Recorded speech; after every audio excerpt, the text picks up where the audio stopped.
Hi friends, good morning. இன்னைக்கு thought for the டே என்னன்னா, நன்மை தீமை என்று அறிய கற்றுக்கொள்ளுங்கள்.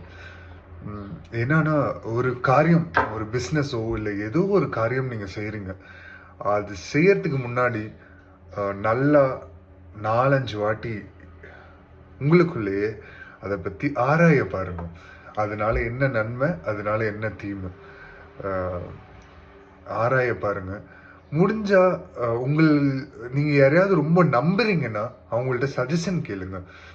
ஸோ கண்மூடித்தனமா எக்ஸ்பீரியன்ஸ் ஆனவங்க இங்க நிறைய பேர் வெளியில இருக்காங்க, நிறைய பேர் இருக்காங்க. ஸோ அவங்கள்ட்ட எல்லார்ட்டையும் கேட்க வேணாம். உங்கள்ட்ட நம்பிக்கையான ஒரு ஆள்கிட்ட மட்டும் கேளுங்க. கேட்டு ஆலோசனை கேட்டு அதுல என்ன நன்மை இருக்கு, என்ன தீமை இருக்கு, இதனால யாராவது பாதிக்கிறாங்களா அப்படின்றது யோசிச்சு ஒரு நல்ல ஸ்டார்ட் கொடுங்க. ஸோ நல்லதே நினைத்தால் நல்லதே நடக்கும். நல்லதை நினைச்சு ஒன்று விதைச்சிங்கன்னா அது மரமாக கொடுக்கும். மரம் கொடுத்து அது அநேகருக்கு நிழலும் கொடுக்கும். ஸோ நன்மை தீமை என்று அறிய கற்றுக்கொள்ளுங்கள்.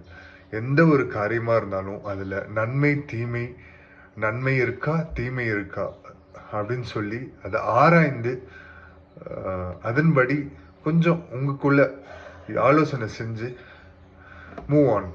Thank you. Have a nice day.